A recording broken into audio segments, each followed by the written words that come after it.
on, we gotta move! Let's go, move! Get over here! Come on! But that ain't gonna happen, kid. Warrior robot! You got hostiles coming down the street! Hey, with them, no way, no way. Together!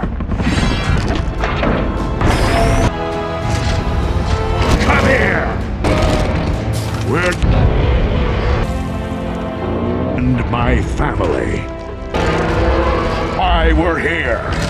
Of something. No. Now roll out! Help me out here! I'll get some, you little bitch! There, shut up. All right, you're good. Turning out a gun? Oh, good enough! We're going like a fat pep. Cooking. Pull the pin! It's live! I'm out of ammo. I'll kill you!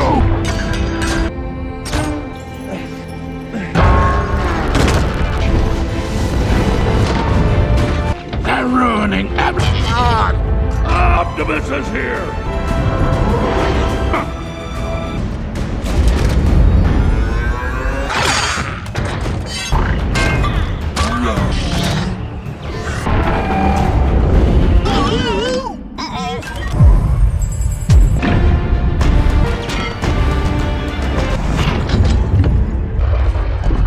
Your science will be proceed safely to...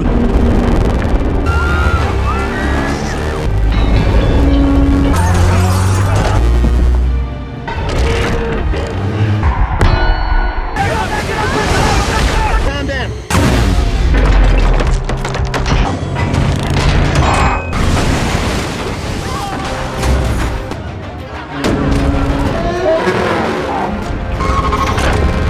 It's sucking up metal and dropping it. Whoa! Plunges! On right, take a hard right! Get out! Get out! Come on! Help me! Grab the bomb! Grab me! Oh! Guys!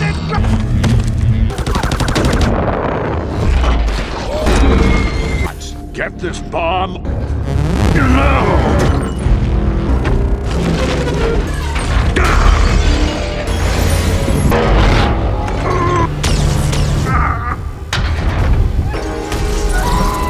It's you. All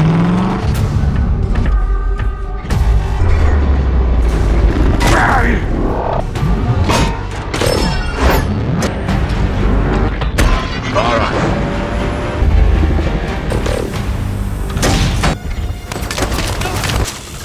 You saved the Never. Get in, get in. Get out of here! Come on, come on. Oh. Yeah. Come on. The life is done. Come on, come on.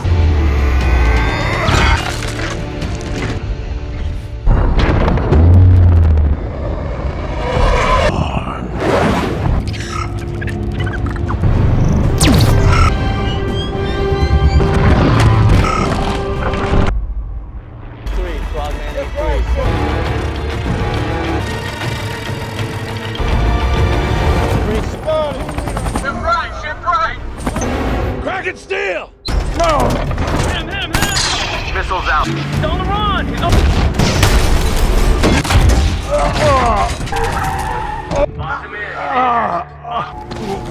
Sent. Distress all contact with human. Danger. I lost the system.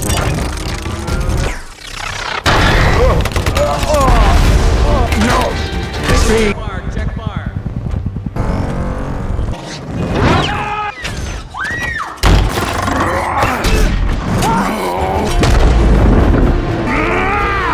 I'm going to kill you!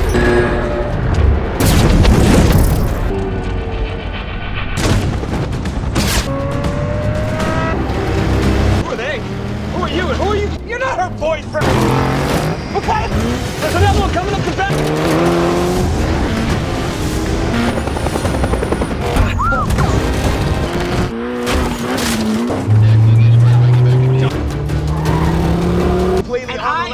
talking to you.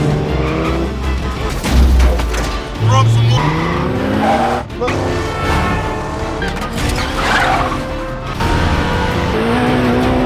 John's got it over here. Let's get it. Cars are back.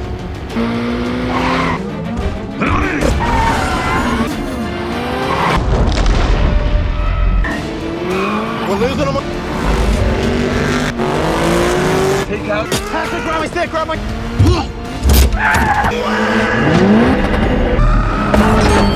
Tessa! You are.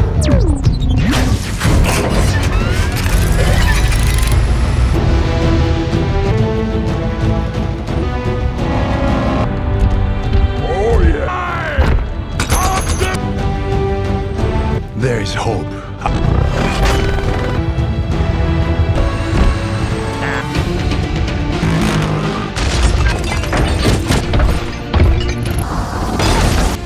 Basement. Danger, security breach. Hey! All Aspie, come on!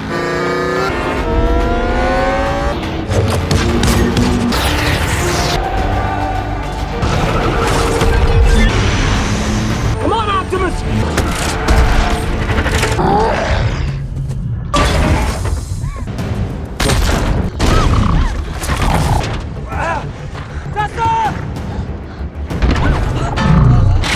That is why.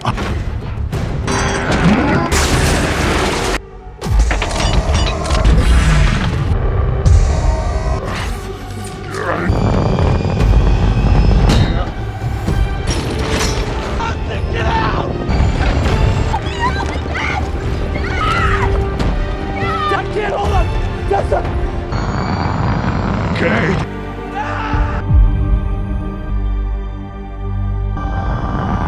A personal prison now.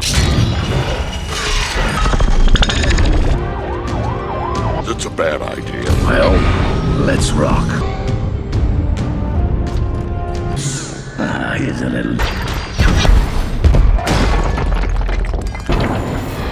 Mercedes! Back up.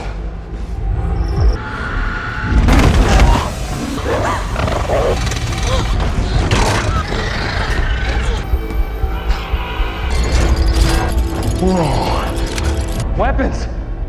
Come here!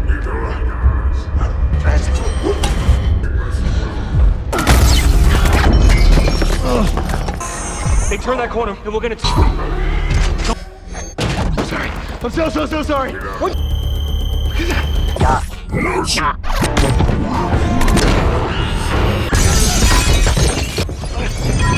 Damn right! And don't ever... Enemy ships are coming in hot. Because I'm punching it! Shot him! I'm giving it to take him out!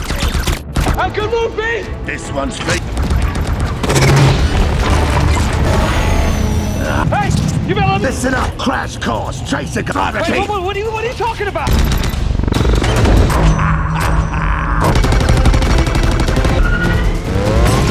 Alien guns kick ass!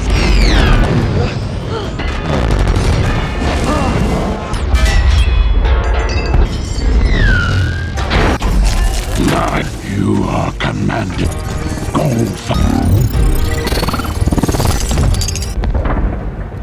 Listen. What? Jump!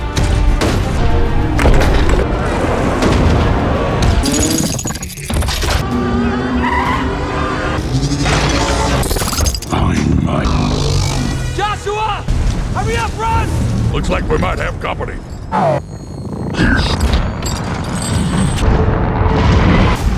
Climb. Now give back. We're getting flat. Oh. Go! It's not close! You want me? Wait!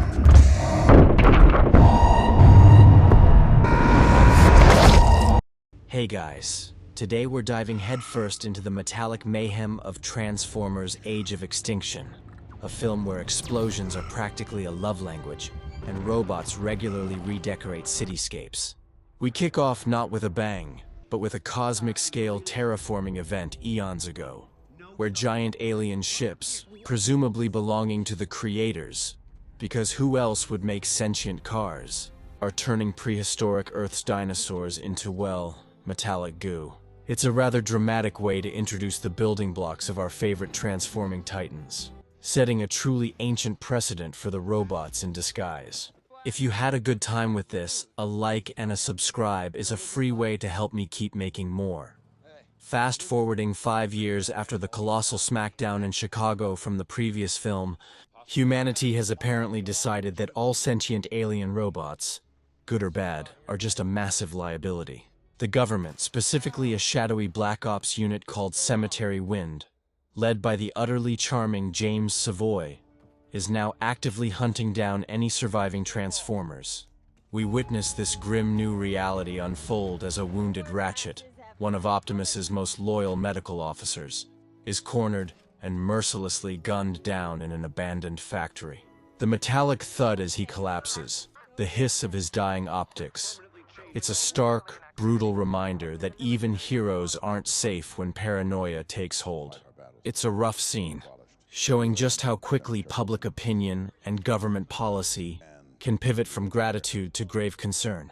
Meanwhile, in the heart of Texas, we're introduced to Cade Yeager, a charmingly exasperating single dad and inventor whose entrepreneurial spirit often outpaces his actual financial success. He's scavenging through a dilapidated old movie theater, looking for anything he can flip. His latest gem is a ridiculously run-down semi-truck, a relic of a bygone era. He drags it back to his barn, much to the eye-rolling dismay of his teenage daughter, Tessa. She's less than thrilled with his latest investment, probably wishing he'd invent something practical like a self-cleaning room, or a tuition-paying machine instead of another rusty pile for the yard. The groan of the tow rope and the clatter of loose parts as he pulls it in are almost as loud as Tessa's unspoken disapproval. Tessa, at this point, is a whirlwind of teenage angst and justified frustration. She's constantly clashing with Cade over his dubious financial decisions and his obsession with salvaging junk, which he fondly calls investments. Her dreams of college and a normal life seem perpetually threatened by his next big, inevitably flawed invention. The arguments often involve a lot of yelling, the slam of a door, and Tessa's exasperated sighs, which could probably power a small generator. It's a classic father-daughter dynamic, spiced up with the constant threat of repossession and, unbeknownst to them, impending alien robot chaos. Cade, bless his heart, truly believes his next invention is always just around the corner from making them rich.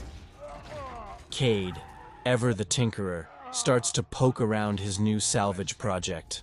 He's convinced there's something special about this rusty hunk of metal. While trying to jury-rig a battery, the truck's engine suddenly roars to life with an almost indignant rumble.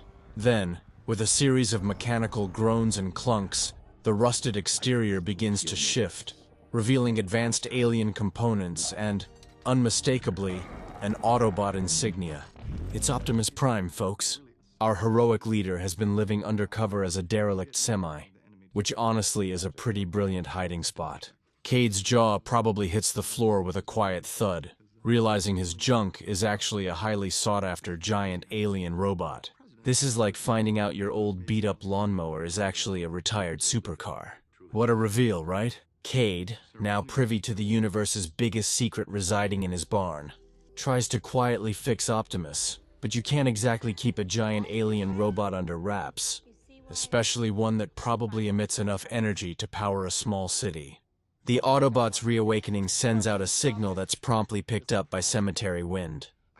Before you can say government conspiracy, James Savoy and his crew are rolling up to the Yeager farm in ominous black SUVs, their tires crunching on the gravel. Savoy, ever the charming enforcer, immediately starts making thinly veiled threats, demanding Cade turn over the alien tech he's apparently harboring.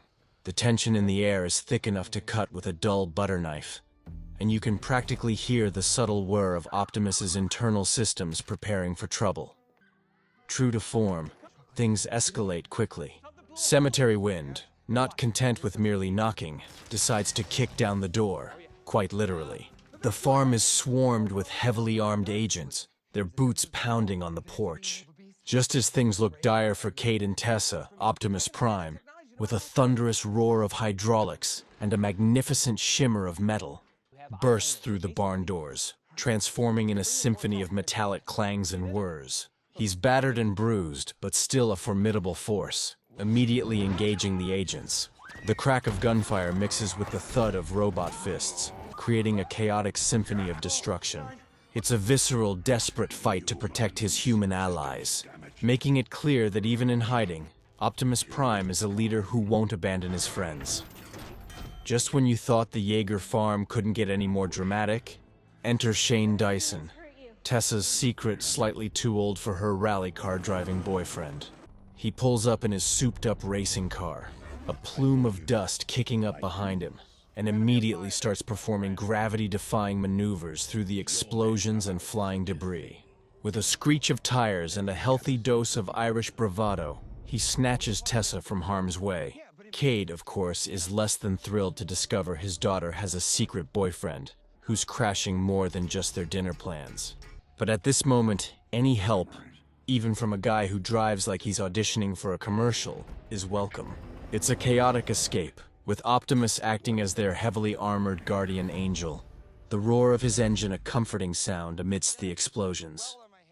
Just as our heroes think they might have a moment to breathe, the skies darken with the arrival of a truly terrifying presence. A massive, sleek alien spaceship, looking less like a friendly visitor and more like an intergalactic predator, descends. From it, a menacing transformer named Lockdown emerges, a bounty hunter whose loyalty is only to his clients and the highest bidder. He's got one goal, Optimus Prime. Their first confrontation is a brutal clash of metal, the clang of their blows echoing across the ravaged landscape. Lockdown wields a massive, retractable face gun, and his movements are cold, calculating, and absolutely lethal. It's a stark contrast to Optimus's more emotional fighting style, highlighting a new, even more ruthless threat than Megatron. This guy isn't interested in conquest, he just wants his bounty. Having survived their first brush with Lockdown and the ever-persistent cemetery wind, our unlikely quartet, Cade, Optimus, Tessa, and Shane, find a brief reprieve in a dilapidated gas station. Cade, demonstrating that his tinkering isn't always for naught, manages to get his hands on a captured CIA drone. With a few skilled taps and clicks on his makeshift tech, he begins to hack into the government's network, trying to figure out why they're being hunted, and, more importantly, where Savoy is headed. It's a tense moment of quiet desperation. The whir of the drone's fan blades the only sound breaking the silence, as they realize the scope of the conspiracy against Transformers extends far beyond their little farm. Shane, of course, is mostly focused on making sure Tessa is okay, while Optimus broods over the grim reality of humanity's betrayal. Cade's digital sleuthing pays off, leading them straight to KSI, a massive tech corporation run by the slick, slightly smarmy CEO Joshua Joyce. Cade and Shane, with a touch of Hollywood-level stealth, infiltrate the company headquarters. What they discover is chilling. KSI isn't just making cool gadgets. They're reverse engineering alien technology. Joyce proudly unveils Transformium, a programmable molecular metal that can shift and reform at will. He's essentially playing God with alien life, creating his own line of human-controlled transformers. The hiss of the morphing metal and the grand booming voice of Joyce presenting his creations send shivers down your spine. It's an unsettling reveal, showing humanity's hubris in trying to control something they clearly don't understand, blurring the lines between creation and mockery. While Cade and Shane are busy being industrial spies, Optimus Prime isn't sitting idle. He's on a mission to gather his remaining family. He soon meets up with the ragtag group of Autobot survivors. Hound, a cigar-chomping, heavily armed commando whose bark is definitely as bad as his bite. Crosshairs, a rather dramatic and cynical paratrooper who's probably complaining about the weather. Drift, a former Decepticon turned Autobot, now a samurai-inspired warrior who speaks in poetic proverbs. And of course, our good old ever-loyal Bumblebee, who's still communicating through radio snippets. They've been holed up in a desolate junkyard, the creak of rusted metal and the whistle of the wind through empty husks their constant companions. Their reunion is a blend of grim determination and weary hope, a reminder that even in their darkest hour, they are not alone. Cade and Shane, proving themselves quite the dynamic duo despite their earlier animosity, delve deeper into KSI's labyrinthine facilities. It's a high-stakes game of cat and mouse, the beep-boop of security scanners, and the shuffle of guards' footsteps adding to the tension. Cade, with his keen eye for tech, manages to bypass some systems, while Shane, with his surprising agility and knack for getting into trouble, distracts others. They're trying to gather hard evidence of KSI's unethical practices, the kind of info that can expose the whole operation. It's a testament to human ingenuity when faced with overwhelming odds, or perhaps just sheer stubbornness, depending on your perspective. You can almost feel the thrum of the advanced machinery all around them, churning out artificial life. The infiltration takes a horrifying turn when Cade stumbles upon the ultimate Frankenstein's monster scenario. KSI isn't just making new Transformers. They've been experimenting on the severed head of Megatron himself. With a chilling whir of machinery and the fizz of electrical currents, they've extracted his consciousness, integrating it into their latest creation, Galvatron. This isn't just another robot. It's Megatron reborn, but with a sleek man-made shell, ostensibly under human control. Of course, anyone who's ever seen a movie knows that bringing back the ultimate bad guy, even in a controlled form, is never going to end well.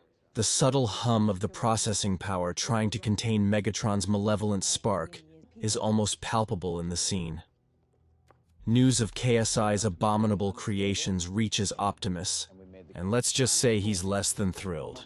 With the other Autobots in tow, he stages a dramatic and very loud entry into KSI headquarters.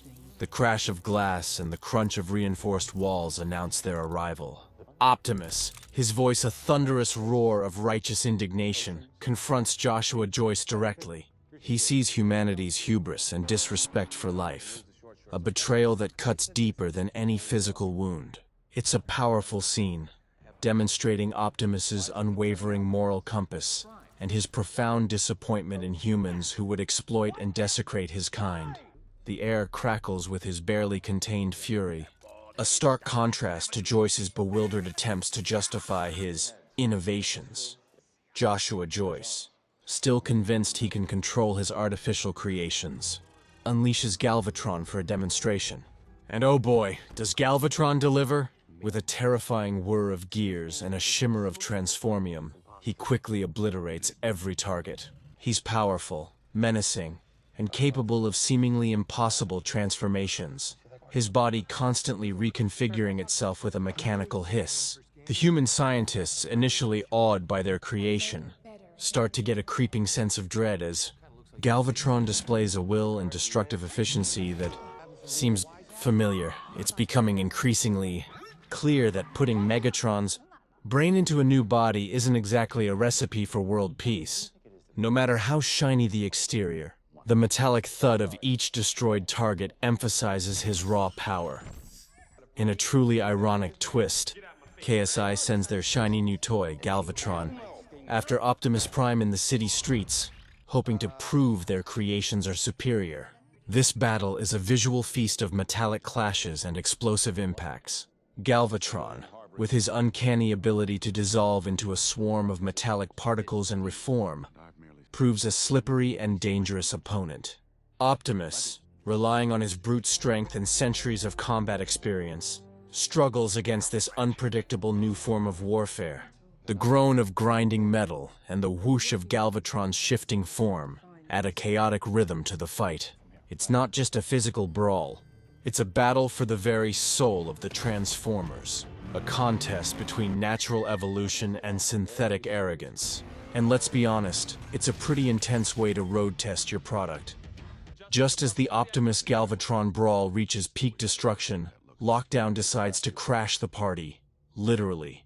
His colossal ship descends from the sky, casting a menacing shadow over the already war-torn cityscape. He's not here for Galvatron. He's here for Optimus, and he's bringing out the big guns. Drones buzz out from his ship like angry hornets, firing lasers with a crisp snap. Lockdown's forces are relentless, turning an already chaotic fight into an absolute free-for-all. The boom of explosions and the whine of Lockdown's grappling hooks attempting to ensnare Optimus add layers of auditory chaos. It's a grim reminder that no matter how many enemies Optimus faces, there's always a bigger, scarier, more well-armed fish in the cosmic pond. This isn't just about good versus evil anymore. It's about survival. With Lockdown and his heavily armed forces piling on, alongside KSI's Galvatron-led creations, discretion becomes the better part of valor. The Autobots, with Cade, Tessa, and Shane in tow, initiate a desperate, high-octane escape from the embattled city. It's a symphony of screeching tires, blasting lasers, and the thud of collapsing structures. Bumblebee, ever the nimble scout, weaves through traffic and explosions, his engine roaring. The humans are white-knuckled in their seats, trying to keep pace with their giant alien protectors. Every turn, every corner, brings a new barrage of incoming fire, each near miss punctuated by a collective gasp. It's a relentless, pulse-pounding chase sequence, highlighting the Autobots' incredible resilience and the humans' sheer determination to survive this robot apocalypse. In a moment of forced confession, Joshua Joyce, now quite literally under Optimus Prime's metallic thumb, spills the beans about the seed. And let me tell you, it's not a gardening implement for planting flowers. This alien device, provided by Lockdown, is a planet-killing weapon. Its purpose? To transform all organic matter on a planet into transformium, the very metal KSI is using. It's essentially a cosmic vacuum cleaner for life, leaving behind a metallic wasteland ripe for creating new transformers. The chilling implications of this revelation hang heavy in the air. This isn't just about fighting.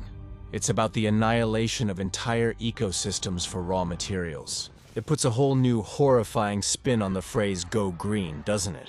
With the horrifying truth about the seed now out, Joshua Joyce, suddenly less smug and more utterly terrified, decides his best bet is to take the apocalyptic device to his main facility in Hong Kong. He and his lead scientist, Darcy, board a private jet, the precious and incredibly dangerous seed in tow. The hum of the jet engines contrasts sharply with the silent, deadly threat they carry. It's a desperate attempt to rectify a colossal mistake, but the question looms: are they taking it to safety, or simply moving the ticking time bomb to a more populated area?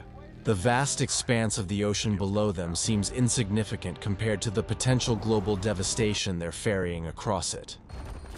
Knowing that an even bigger, more destructive battle is looming in Hong Kong, Cade has a tender, heart-wrenching moment with Tessa. He's a father, after all, and his protective instincts are in overdrive. With a sigh heavy with worry, he makes the excruciating decision to send Tessa and Shane to what he hopes will be relative safety, away from the front line. The quiet whisper of his reassurances and her tearful promises to be careful underscore the emotional weight of their separation.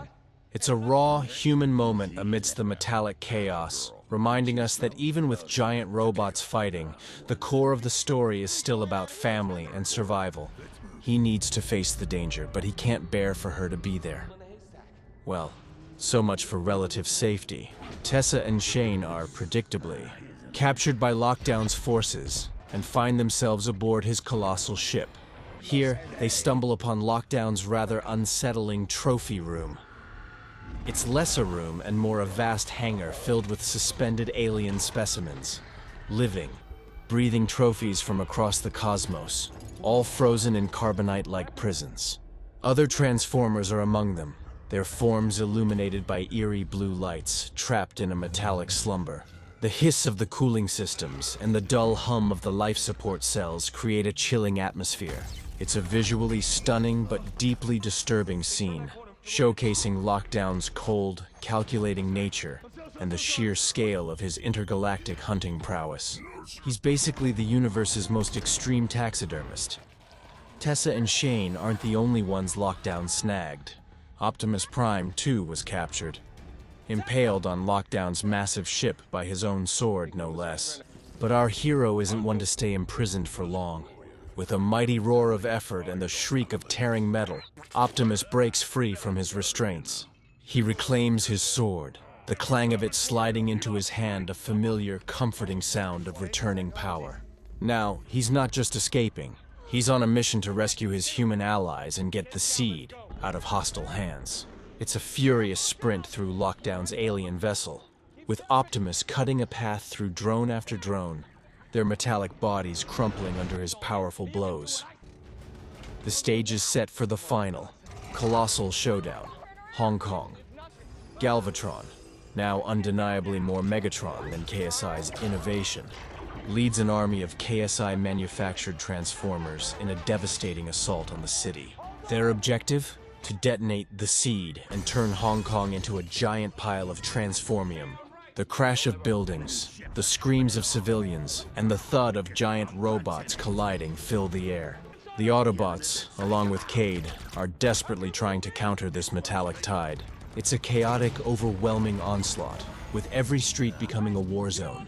You can almost feel the tremor through the ground as these titanic machines clash, a testament to humanity's terrible mistake in trying to play creator.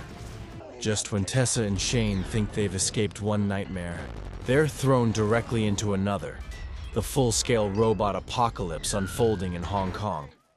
They're constantly dodging falling buildings, whooshing laser blasts, and the thud of giant robot feet.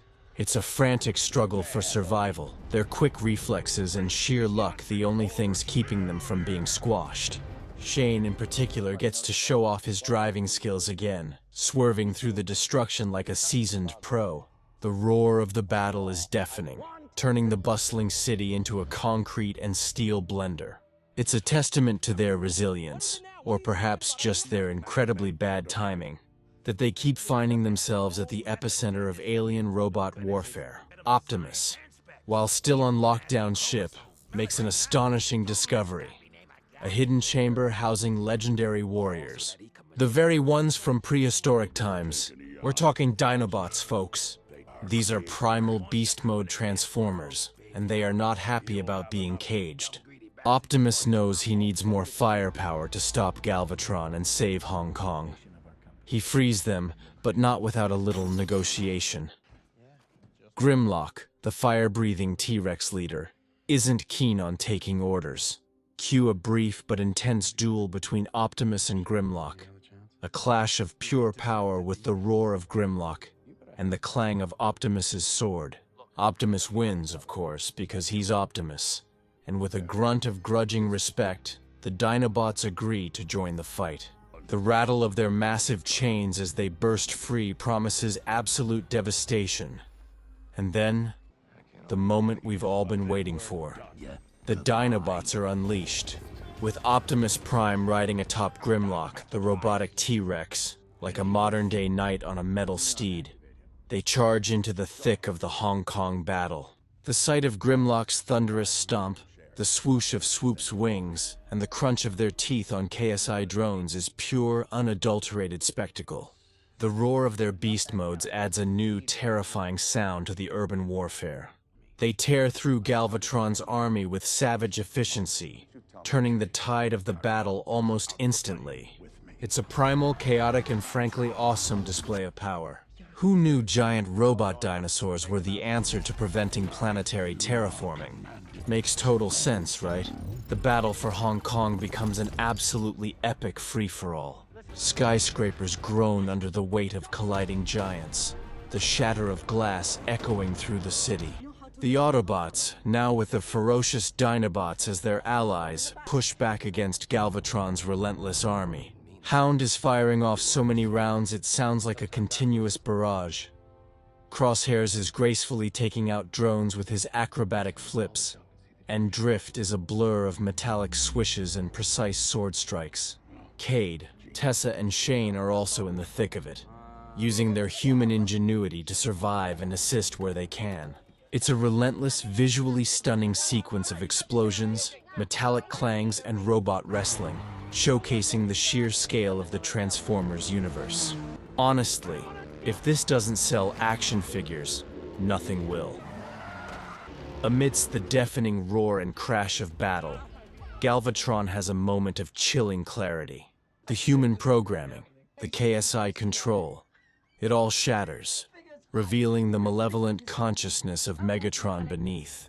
He realizes his true identity, fully regaining his memories and sinister ambition. With a wicked snarl, he understands his new powerful form. Knowing the tide has turned against him, he orders his remaining forces to retreat, vowing to return with an even deadlier plan. The Autobots have won this round, but the clanking footsteps of Galvatron's retreat signal a future threat, a promise of continued villainy. It's a classic villain moment. I'll get you next time, Prime. Just when you think the worst is over, Lockdown decides it's time for his encore. He descends in his colossal ship once more, clearly miffed that his bounty, Optimus, and his package, the Seed, are still on Earth. He unleashes powerful magnetic weapons, causing buildings and even parts of the bridge to groan and shriek as they're ripped upwards. A terrifying spectacle of raw alien power. His goal is singular: get Optimus and the Seed. This isn't just a battle, it's a cosmic debt collection with extreme consequences. The whoosh of air and the crumble of concrete signal his relentless, destructive arrival, making it clear that this bounty hunter plays for keeps. The main event we've been waiting for: Optimus Prime versus Lockdown. This isn't a quick skirmish.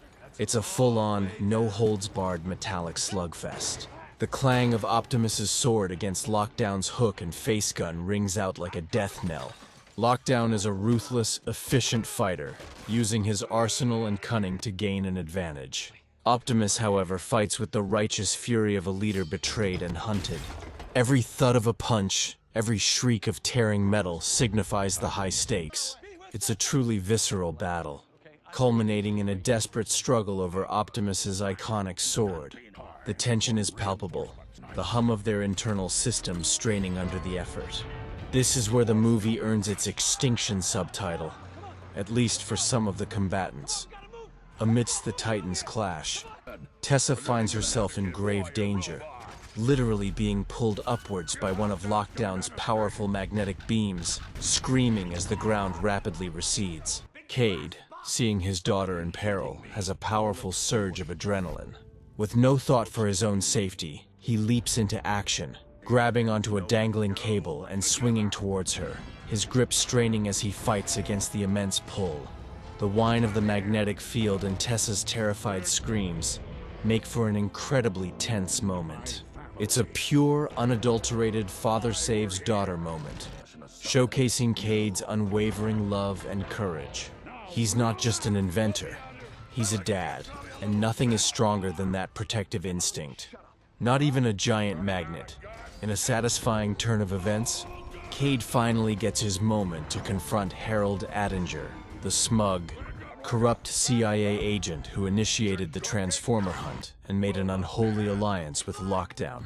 Attinger, still spouting his self-righteous justifications, gets a well-deserved reckoning. Just as Attinger pulls a gun on Cade, Optimus Prime, with a swift, powerful movement and a resounding thud, intervenes, putting an end to the human villain's reign of terror. It's a powerful, definitive moment of justice, signaling that not all human antagonists get to walk away. The crack of the impact is decisive, and a palpable sense of relief washes over the scene. One less bad guy. The battle against Lockdown reaches its bloody, metallic conclusion. After a fierce, desperate struggle, Optimus Prime, in a magnificent act of poetic justice, turns Lockdown's own monstrous sword against him. With a powerful, determined thrust, he impales the bounty hunter through his chest, effectively ending the alien's reign of terror. The shriek of Lockdown's dying systems and the clang of his massive body hitting the ground mark the end of a formidable threat. It's a decisive victory, bought at great cost, but it means the Seed is safe, and Earth is, for now, free from this particular menace. The silence that follows the thud of Lockdown's demise is profound, a momentary peace after relentless chaos. As the dust settles over the battered cityscape of Hong Kong, the surviving Autobots and their human allies regroup. The wreckage is immense, a stark reminder of the titanic struggle they just endured. The creak of damaged buildings and the hiss of dying fires are the only sounds. It's a moment of somber reflection, a pause to acknowledge the immense cost of their victory. Cade and Tessa share a quiet, relieved embrace, their family unit stronger than ever. The Autobots, weary but triumphant, stand ready for whatever comes next, but their expressions carry a weight of what they've lost and the precariousness of their existence. It's a quiet testament to their resilience, a brief respite before the universe inevitably throws another wrench into their plans. With the immediate threat neutralized and the seed secured from further misuse, Optimus Prime makes a monumental decision. He knows the creators are out there, responsible for the Transformium and the bounty hunters. He bids a solemn farewell to Cade, Tessa, and Shane, a quiet rumble of gratitude in his voice. Then, with a majestic roar of his engines and a powerful surge of energy, he transforms into his jet mode and ascends into the heavens, carrying the seed with him. His mission: to confront his creators, to demand answers for the chaos they've unleashed across the galaxy. The whoosh of his ascent leaves a trail of hope and uncertainty, a promise that the fight for freedom is far from over. He's basically going to have a very serious talk with his cosmic parents, and frankly, I don't envy them, as Optimus Prime's fiery trail disappears into the inky blackness of space. Cade, Tessa, and the remaining Autobots stand together, looking up at the vast unknown. It's a quiet moment, filled with a complex blend of hope for Optimus's mission and the daunting uncertainty of Earth's future without its greatest champion. The whisper of the wind through the damaged city is a reminder of all they've endured, but also of the strength they've found within themselves and each other. The journey for humanity, and for the Transformers, is far from over. It's a narrative that reminds us that even in the face of insurmountable odds, the human spirit, much like a beat-up semi-truck, can always find a way to transform and keep fighting for what's right.